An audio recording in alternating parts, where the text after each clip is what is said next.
here are some helpful hints for homework 6.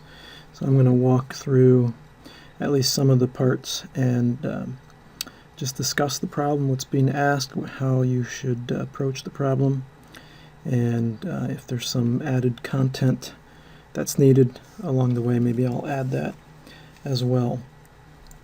So this is a functional, though simplistic op-amp, but it proves to actually be a pretty challenging circuit to analyze if not approached judiciously. So I've asked you a number of questions, kind of trying to lead you through a procedure to ultimately be able to describe the performance of this amplifier.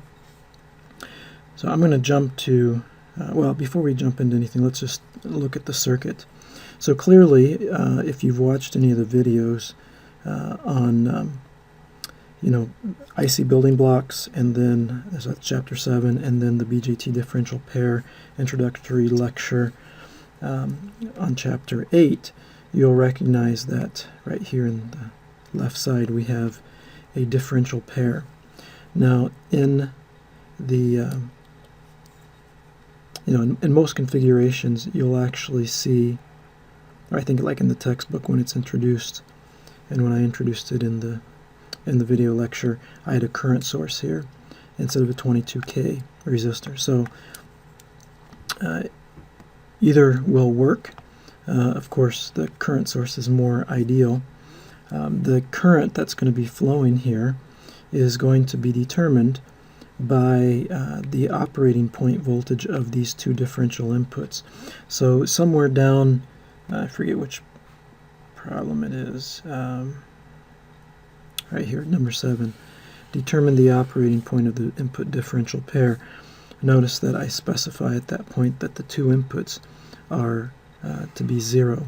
So when you set those to 0, you now have a VBE at Q1 and Q2, and so that sets the voltage at this point here, and you've got your 12 volt supply, and so you can calculate the current flowing through here.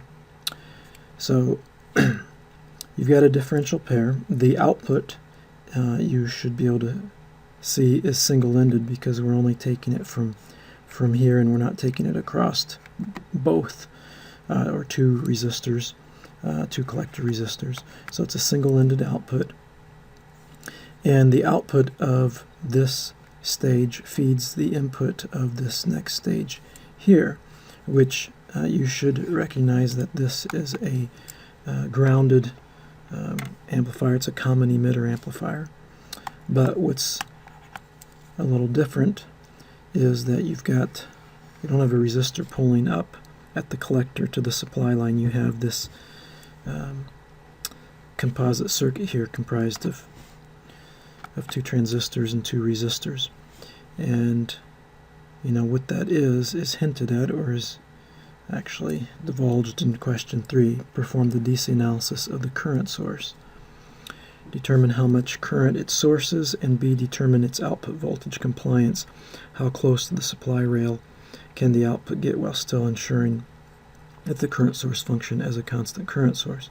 So if we go back to the original circuit here, this second stage really behaves as a common emitter amplifier, but with being driven by, in the collector, by a current source. So you should recognize this as a as the gain block, right? At the beginning of chapter 7, when we talked about gain blocks, this is a bipolar junction based gain block, and this is where you're trying to maximize the voltage gain, and what you're left with is you have the RO of the transistor, and for any practical circuit you've got the output of the current source.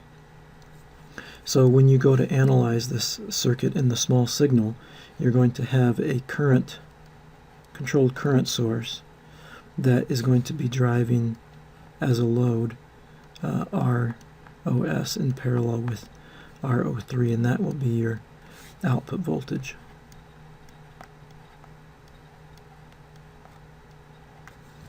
Okay, so the gain of the amplifier overall, of that secondary stage, and the gain of the composite amplifier here is going to be dependent heavily on what the values of ROS and RO3 are. Now you should remember that the output resistance of a transistor is based on the early voltage and its operating current. And the expression is the ratio of the early voltage and the operating current, which means that even though you have identical transistors in a circuit, if those two transistors are operating at two different currents, then their incremental output resistance will be different. So for instance, I tell you here that you're told that the early voltage is 100 volts.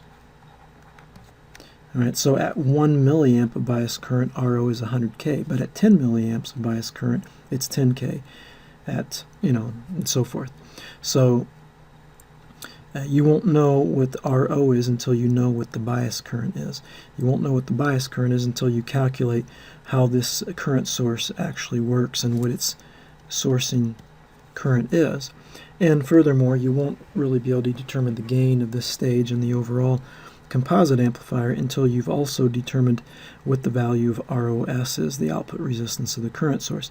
It may turn out that ROS or RO3, one of those is much smaller than the other value, and so the gain is really determined by just one of those values, or it could be both of them, and you don't know until you actually go through the analysis. So the overall process is that we need to, one, determine what the value of this current source is. How much current is it putting out?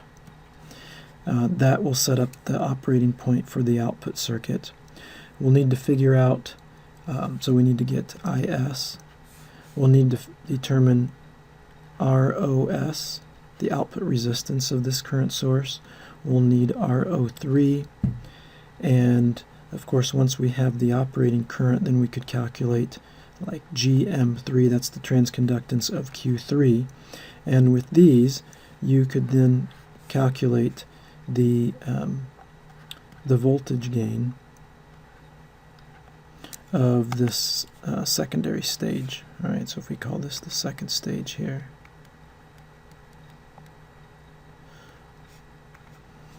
so we'll be able to determine the voltage gain of the secondary stage unloaded. Right? And then there'll be questions related to the first stage, the differential stage. Things initially like what is the quiescent, or what's the operating point for the differential pair if you assume that the two inputs are grounded. So we already kind of worked through that, where you can determine that this current is a function of the 12 volts, the 0.7, and the 22K. If these transistors are equivalent or identical, and if both inputs are grounded, then you have, well, even if they're not identical, if the two inputs are grounded, then the VBEs of both these transistors are identical. Right? They'll both be the same voltage because they will be connected in parallel. And then if Q1 and Q2 are matched transistors, then you can say that the collector currents of each of these transistors will be equal to one another, because equal base emitter voltages mean equal collector currents. So you'll then be able to assume that the current that's flowing through the 22K is splitting equally. That will then give you what you need to determine the transconductance of Q1 and Q2. So then you'll be ready to do some small signal analysis on that amplifier. You'll be asked later on toward the end about input bias current. Well, if you know that, if it turns out that you've got 100 microamps flowing here, right, and these transistors you're told have a beta of 100, then that means there must be 1 microamp or close to 1 microamp flowing in the base, and so we would say the bias current is minus 1 microamp because its bias current going in is minus 1. So this should bring back some parameters that we looked at when we were studying op amps, the DC imperfections of op amps. This is where the bias current comes from, for instance. Okay, when you so you'll be asked to study the input stage and compute the operating point initially with like it disconnected from the secondary stage, so it's just sitting there by itself, and then you'll be asked to determine what is the small signal gain of that amplifier when it's disconnected from the secondary stage, and then just know that once when you go to connect the secondary stage to the first stage, this is back to material from chapter 1, where if we have two amplifiers that are cascaded together like this, then RO of one drives RI of the other. And so the output voltage of the one, and therefore its gain, is going to be attenuated based on the input voltage or the input resistance of the following stage. Well, we have just such a thing here. If we look in to Q3, we see what we'll call RN2. And if we look back this way into the output of the first stage, we'd have RO1, right, the output resistance of the first stage. And in fact, the way this amplifier, this first stage, is, you can treat it as a voltage, like a voltage source, or a controlled voltage source output. You can also more naturally just treat it as a current output, right? Because after all, that's what the transistor puts out, a current, and it will have this. We'll call this RC1. I would call that RC1. Call this RE because it's common to both. It would have RC1, and then that's going to be in parallel with RN2. So at some point you'll be asked to recalculate the voltage gain of the first stage, and at that point it'll be called AV1 as opposed to AVO1. So AVO1 is when it's open, it's not loaded, but when you load it with the RN, the input resistance of the secondary stage, that composite resistance here might be significantly less than the 2.7K, and that will effectively reduce your gain of your first stage non-trivially, and so you'll have to include that. Just as a point of reference, say there was a bias current of 1 milliamp through Q3, right? Well, the emitter resistance, incremental emitter resistance, there would be is VT over IE, right? So if we have about 1 milliamp, 25 millivolts, we have about 25 ohms. If you transfer 25 ohms back over to the base through beta plus 1, and beta is 100, then we have about 2.5K, which is about the same value as the 2.7. So even if all we have is a 1 milliamp output current bias on that secondary stage, we're still going to significantly load the output of the first stage, and that will diminish the voltage gain of the first stage. Notice that the secondary stage, because there is a current source that's driving it, it's guaranteed that that transistor is going to stay on the whole time, Q3. And so if you recall when we looked at Class A, Class AB, and Class B amplifier stages, this is an example of a Class A. So Q3 should be conducting the entire time. And of course this amplifier stage will not be so efficient as a Class AB because there's always current being wasted through Q3. Okay, so let's dive in a little bit. I want to spend some time looking at the output resistance, or the DC analysis of the current source and the output resistance of the current source. I believe those are the two hardest steps in the assignment. And incidentally, if you don't get those values right, or you can't complete that analysis, what you can do is, by the time you get to part 5, where it says determine the small signal voltage gain AVO2 of the output stage, then the way you can model this is you can say, well, I've got some current source IS, and it has some resistance RS, output resistance RS, and here's my transistor Q3, and here is my VI2, and here's VO. And you can analyze this assuming some value for RS and IS.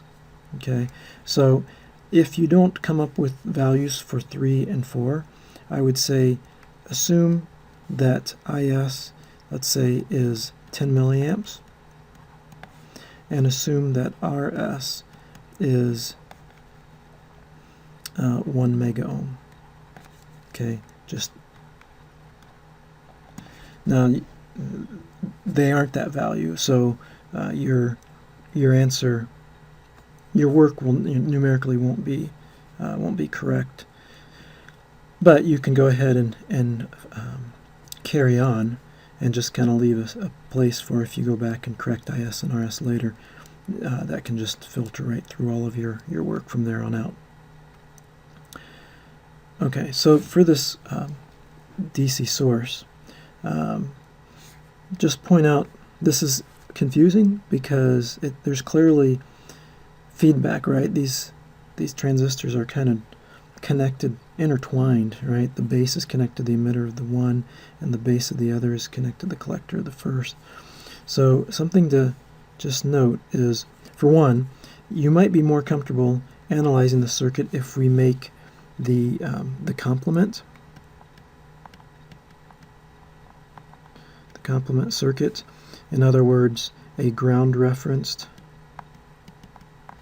NPN version. So what we'll do is we're going to flip the whole thing. We're going to flip it this way. Okay, and so I'm going to put the 10K up at the top, and then I'm going to put not a PNP, but an NPN to ground. Then we're going to flip, we're going to put the 68 ohms to ground, and then we're going to put an NPN from the 68 up to, it'll be the output here. And we'll take that's base and connect that back to the collector of the first transistor. Okay, so that may be a little easier for you to look at this one. And then let me redraw this one last time. What if I drew something like this?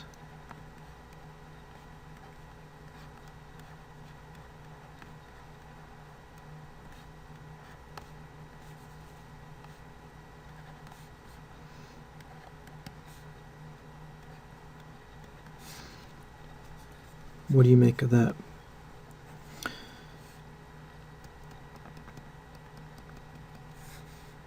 What kind of amplifier stage do we have here? Common emitter, right? What do we have over here? This would be a common collector. Now we haven't completed the circuit yet because we have one more connection, and that is taking this signal and sending it back to the base of the first transistor. So what you actually have here is you've got a two-stage amplifier actually with feedback. Is it negative feedback or positive feedback? Well, the common emitter amplifier, is that an inverting amplifier? It is, right? Because it has a negative gain. And then the common collector is a non-inverting. So overall, this feedback is going to be inverting, so it's negative feedback. So notice that here the 68 ohms is really like a load, right? We can think of it as our load. We're feeding our load voltage back to the input. And between the input, which is the base of this first transistor, and its emitter, which is grounded, if that transistor is on, we have approximately 0.7 volts. And think about it. If we have, let's say that the voltage at the output goes up higher than 0.7. Okay, so that means there's too much current flowing through the 68 ohms. The voltage goes up. That voltage gets applied at the input of the first transistor, turning that first transistor on harder, pulling more current. And so the voltage at this point here, the base of the second transistor, will drop. And when that happens, or you can think of it this way, it actually, if you turn that first transistor on harder, then you're diverting more of the current coming through the 10K, call this RC resistor. More of that current gets diverted through Q1, and the second transistor is starved because less current goes to its base, thereby turning it off incrementally, which will have the opposite effect of Vout going up. Vout will go down because the current going through the 68 ohms will fall. So you can see kind of this regulatory behavior. And what will happen is that because the transistor Q1 turns on around 0.7 volts, its gain, right, or the amount of current it shunts, is very sensitive and changes dramatically right around 0.7 volts. And with the negative feedback, what will happen is that this closed loop system will regulate the voltage across our 68 ohms to be about 0.7 volts. So you end up with 0.7 volts across 68 ohms, which is approximately 0.7 over 70 ohms, which is around 10 milliamps. Now, some current ends up being supplied to the base of the first transistor, right? And that current plus the 68 ohm current make up the emitter current of the second transistor, and therefore end up making up the output current, if you will, here, this I out or I ref, call it IS is what we called it, right? So you got to go through the math to figure that out. What I would do in solving this, how I solved it actually, is I did KCL at these 2 points here. And I assumed, like I noted in the problem, I assumed VBEs of 0.7 volts and betas of 100. And I also, in this case, ignored the output resistances of the transistors. You can go back and consider them after you've solved it, and it should not have a significant impact on the bias current. Or at least I didn't include it, and I think that's reasonable to not include it for this part. Okay, moving on to determining the output resistance. This is probably the hardest part, or at least when I solved it, this is the part that took me the longest, just to think through how to tackle this problem without just getting bogged down in a whole lot of circular algebra. Okay, before you can really tackle this intelligently, you need to understand something about cascoding. So you've seen videos on that. Went through in the videos derived cascoding for the MOSFET, but not for the BJT. But it's very similar. The one difference is that the MOSFET has no base current, or gate current, whereas the bipolar transistor does, and so there's an R-pi that comes into it. Well, I will go through this briefly right now, and just to help out here. So let's say we have this transistor that has a DC voltage at the base, okay, and an emitter resistor. And here we have, we're going to use this would work as a current source, right? So if we put, for instance, 1.7 volts here at VB, and we dropped 0.7 across the junction, leaving 1 volt across RE. If I had a 1K RE, then I would have 1 milliamp flowing through RE, and with a beta of 100, I would have about 0.99 milliamps flowing into the collector. So in other words, this is a 0.99 milliamp current sink. Okay, that would be fine. But the question is, what is the output resistance? If you look in here, what is RO of this circuit? So to analyze that, of course, if there's no small signal RO here, then the output resistance looking in would be infinite, because all you see is a current source. But let's go ahead and draw the pi model for it, for the transistor. And I'm going to add RO.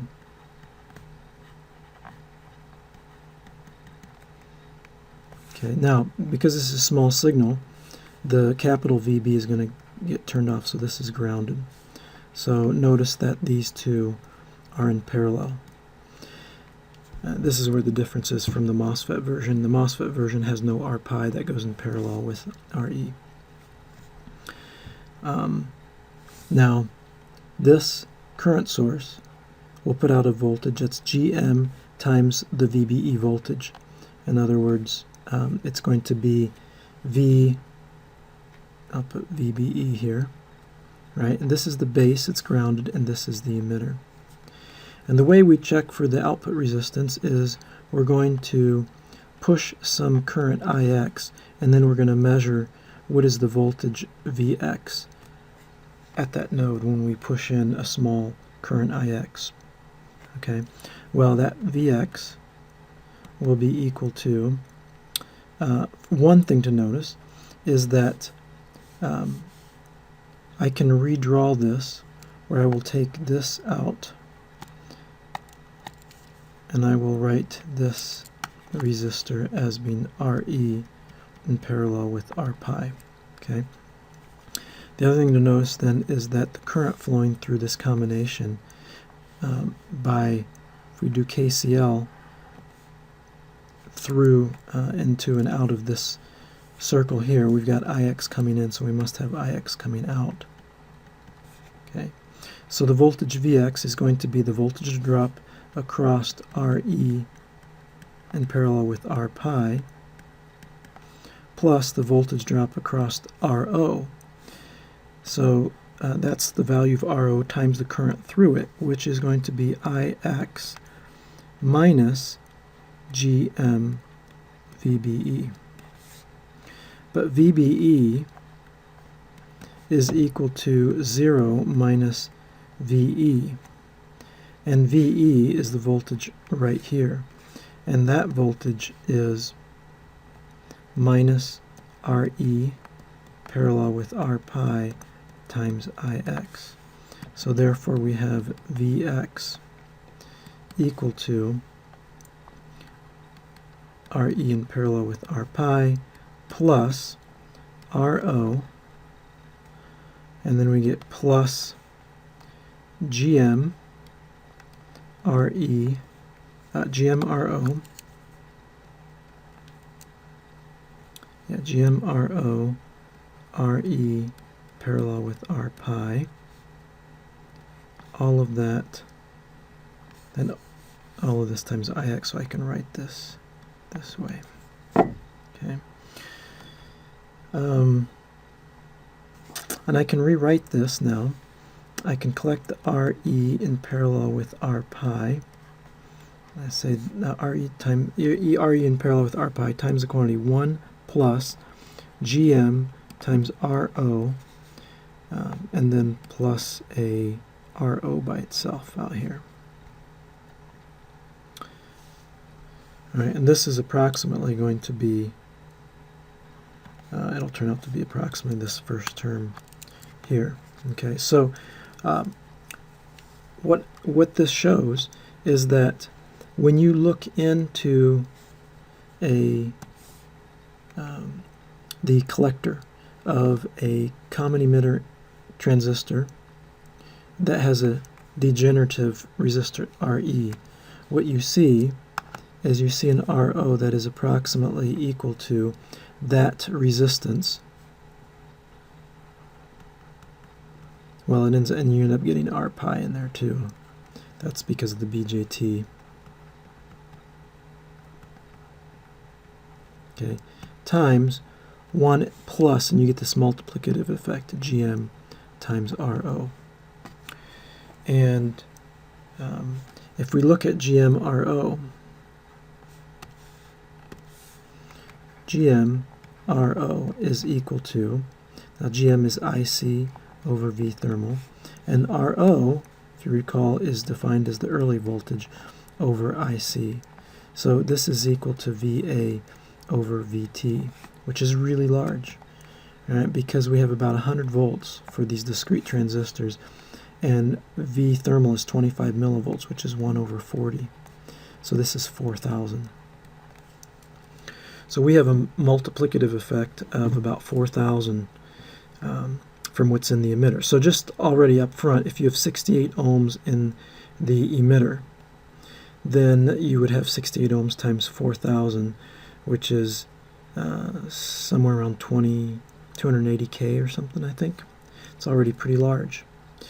But unfortunately, we don't have this exact circuit, but we have something that's like it. Right? The problem is that we have connected in parallel with our RE here is this feedback path that goes back into the base of our first transistor. Okay. Now, when you look in to the base of the first transistor, you can determine what that input resistance is. If you draw the small signal model for Q1, you're going to see that, right, that at the base, looking into the base, we see R pi 1, and it's going to ground. So what can be done is you can return back to, I'll do this in a different color, you can return back to this circuit involving just the common emitter amplifier with the degenerative emitter resistor, and in parallel with RE and R pi, we can, and this would be R pi 2 now, because this is Q2, we could add in R pi 1, right? Because through this path here, we're actually paralleling R pi 1 with the rest of that. Okay, so that's the first thing we can do. Now the next thing that you want to do is you want to be careful. This here, this current source, being GM times VBE, we have to be careful about what VBE is. It's still VBE, but VBE, unlike this example I just worked, in the small signal, the base is not grounded. Okay, the base is connected to the collector of the first stage. So you can write it this way. You can also write this, which is what I chose to do, as beta 2 times IB2. Okay, so whatever is going into the base of IB2, the base of Q2, all right, that's going to get multiplied by beta 2. And so you can still use, you can still use this derivation here, but you're going to have to be careful at the point that you're making a substitution for VBE, or GM times VBE. Put in beta 2 times IB2. And then the work that remains is how do you solve for IB2. Okay, so let me show you a little bit more on that.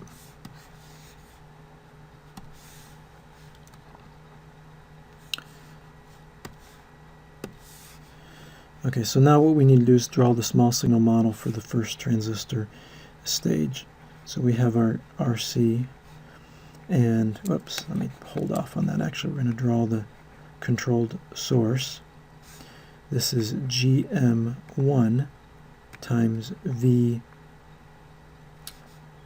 Okay, let's ground this, and we'll go over here. Draw on the other side. We're going to have RC.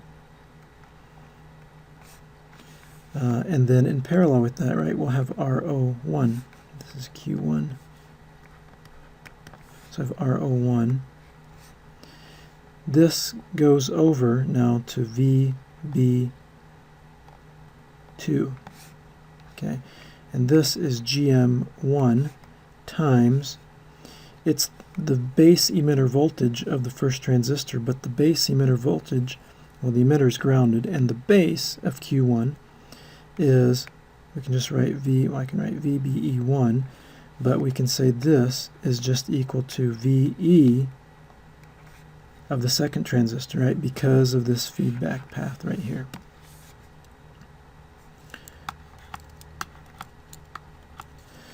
Now going into, so this voltage here, this is VB2. And what do we have going into there? We have R pi 2. Okay. And then we have, what do we have? We've got our current source and our resistor, RO2, and then we have our R. This is going to be RE in parallel with, remember, R pi 1 now, 1, because of that feedback path. Now notice I don't have in parallel with R pi 2 like I did up here, right? The reason that I had R pi 2 there was because when this DC source base voltage gets turned off, this gets grounded, right? And now we have R pi that's actually connected, R pi 2 that's connected to ground. Well, now R pi 2 is not grounded here, right? Instead, it's connecting back to the collector of Q1. So that's why R pi 2 is lifted and is not going directly to ground. It's going through this other path here. Okay, so this voltage is VE2. I'll call it VE2. Maybe I was calling it VE before, but now we'll call it VE2. And this is what I opted to do. I drew a dotted line here, and I said, all right, is it possible that there's no independent sources to the left of this dotted line. It's two resistors and a dependent source. And furthermore, this dependent source is dependent on a voltage that's actually within this network. So if I can treat this as a one-port, this is a one-port network. Right, being connected at, this is the emitter of Q2 and then ground. This controlled source over here is being controlled by basically the voltage across this one port.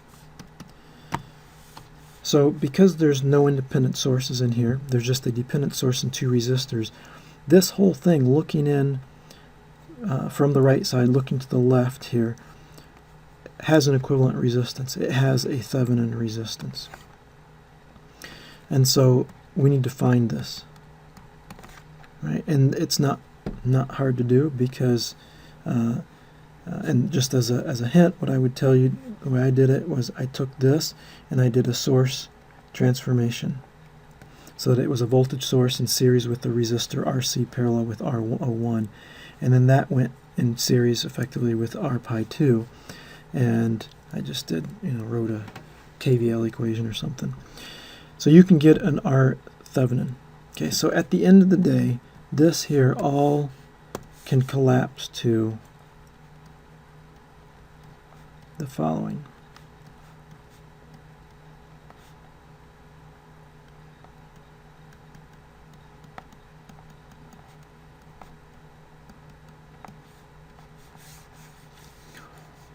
Okay, and actually let's draw it this way here.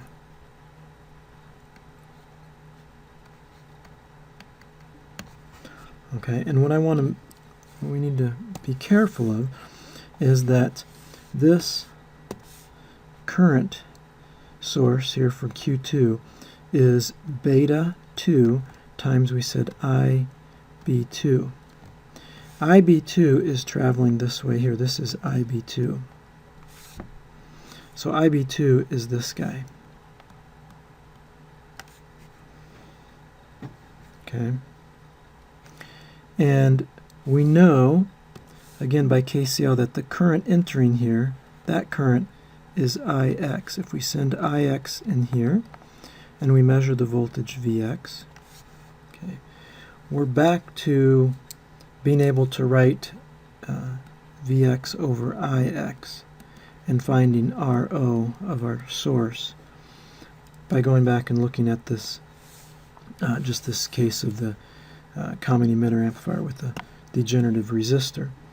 But the one little caveat is that the controlling variable for the current source is now this IB2, or beta IB2, and IB2 is the current through this R Thevenin. So you're going to do like current division between those two parallel resistors, where some of the IX will split one way through R Thevenin, and that's the amount of current that will be multiplied by beta.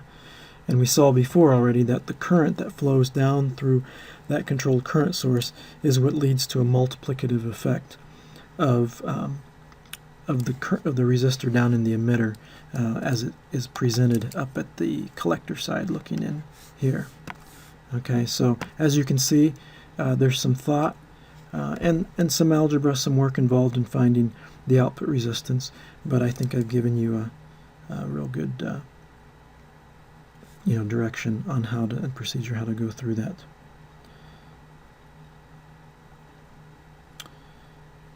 Okay. I think a lot of the rest of this, some of these I'm going to skip.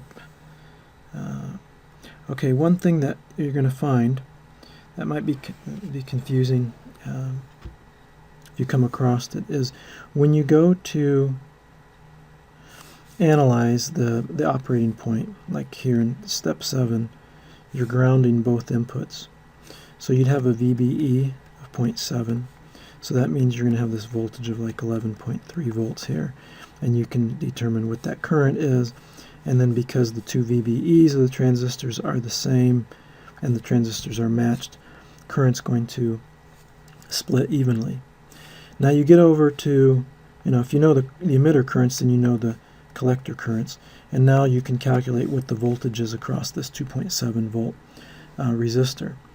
And now in doing biasing, we assume that the voltage across any VBE that's on is 0.7 volts. But now we have this conflict because we know that ultimately, if the circuit is working, transistor Q3 is going to be biased up, and so its junction will be on, and so we'll have 0.7 volts. But on the other hand, if we do the biasing calculation from the left side, who's to say that we're going to end up finding that the current IC1 that flows through the 2.7K resistor will actually produce a voltage that's 0.7 volts. And I'll just tell you right now that when you do this calculation here for part 7, you'll find, I'll call this V, I'm calling this RC, VRC. You'll find that VRC actually ends up being less than 0.7. All right, and don't fret over that. The conclusion is that if we have less than 0.7 volts across, and by the way, that's done at 12 volts and minus 12 volts. If VRC is less than 0.7, then that means the VBE of cross Q3 is less than 0.7 volts. And that means that Q3 will be off. And what this is hinting at, that I have you hit on at the very end of the problem set, is that there's some input offset voltage. That if truly you connect the two inputs to ground, it's possible, if there's an offset voltage and you ground the two inputs, that the output will actually be pegged either at the positive supply or at the negative supply. And in fact, in this case, if Q3 is off, then the output's going to be pegged at the positive supply. So don't fret over that. That's what I'm telling you here in this part 7. Just determine the operating point of the input differential stage. Ignore what's happening to the right. Fortunately, as I told you, the voltage will be less than 0.7, so you won't have to contend with the possibility that, say, VRC came back as 0.8, and you go, what do I do now? Do I assume that Q3 VBE clamps it to 0.7 or not? So anyway, be aware of that. Then part 8, again, is kind of following on with that, we're just leaving the differential stage disconnected from, so I'll say disconnected from the second stage. Just to kind of look at this independently. And there we're defining AVO1, so O is for the open, so it's unloaded.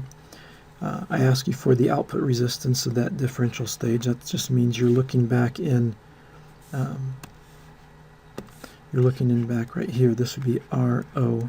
All right, this is going to be RN2. And by the way, I mentioned the whole time you leave this 10 picofarad at, you ignore that. So what is the output resistance of the first stage? And then until you recompute the differential stage's voltage gain. Now it's called AV1, no O, because it's loaded by the output stage's input resistance. So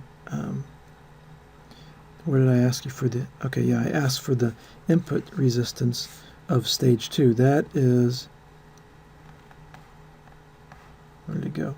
Yeah, that's the resistance right here when you look into the second stage. And that resistance will present itself ultimately in parallel. If I go back,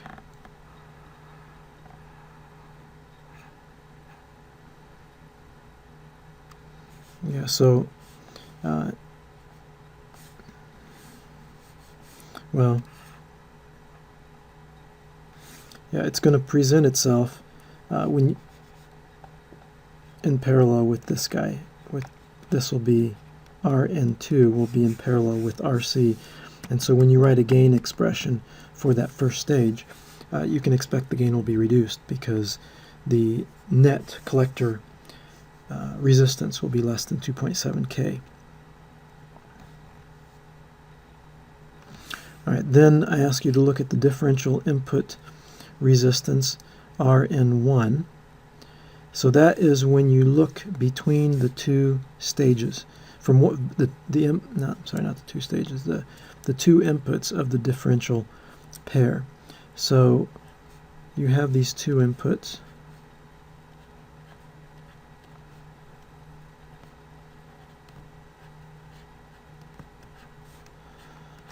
Okay, now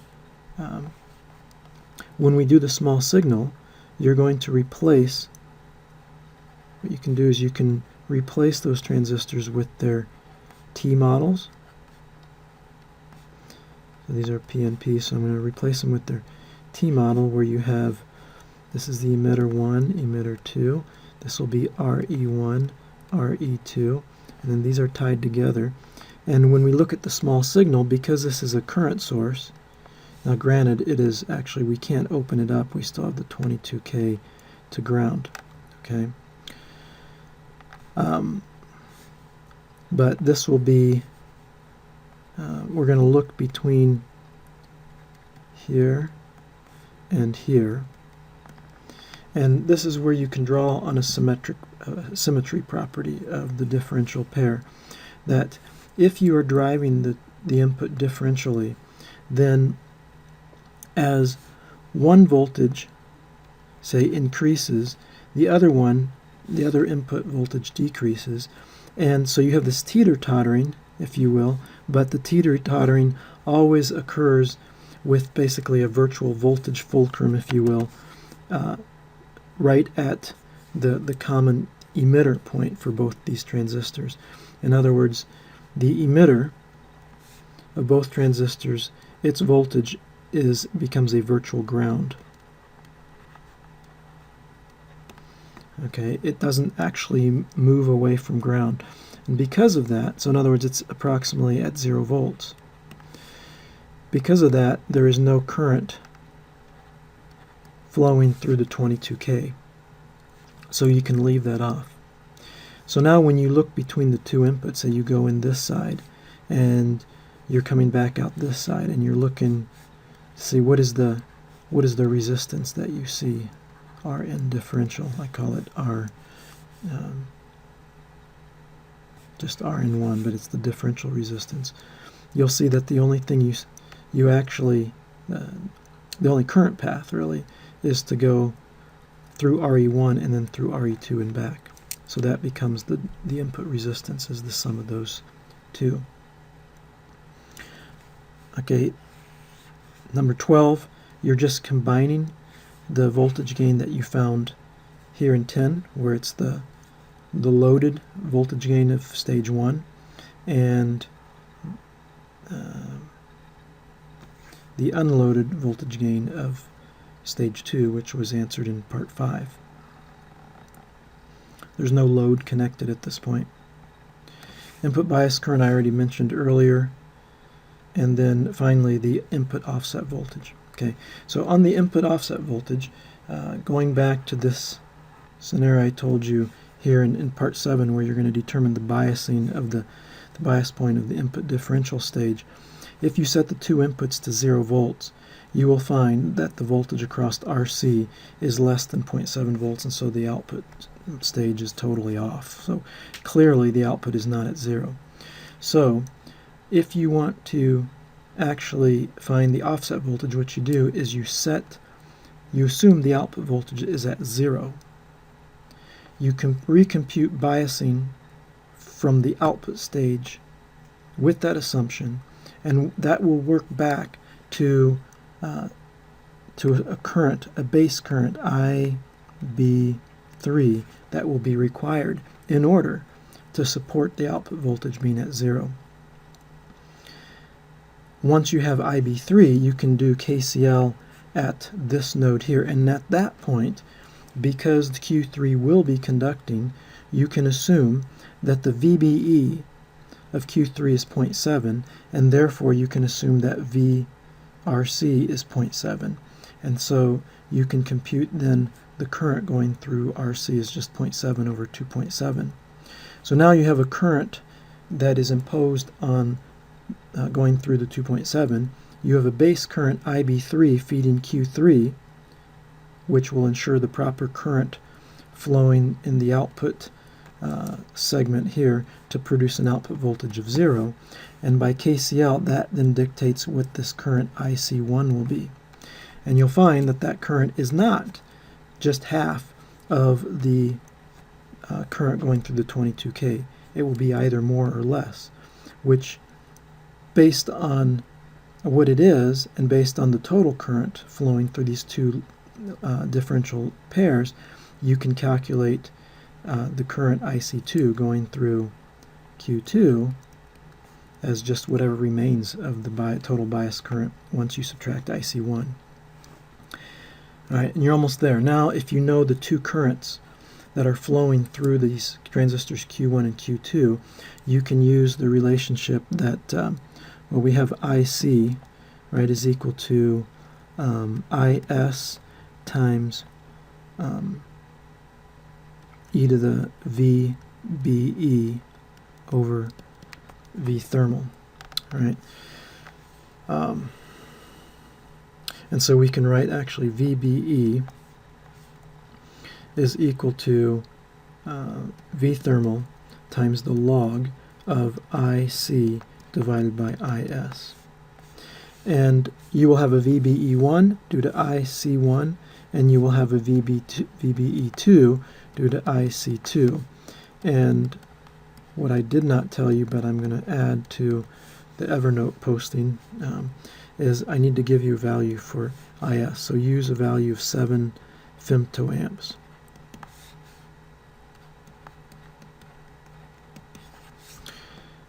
All right, and now if you calculate these two VBEs, if you just do KCL around or KVL around that loop, that will tell you what the input voltage must be. Vn is going to be the difference between, what is it going to be, like VBE1 minus VBE2. So that difference may end up being 10 millivolts or minus 5 millivolts, minus 100 millivolts, whatever. That will be your input offset voltage. Okay, I think I'll stop there, and hopefully this has been helpful.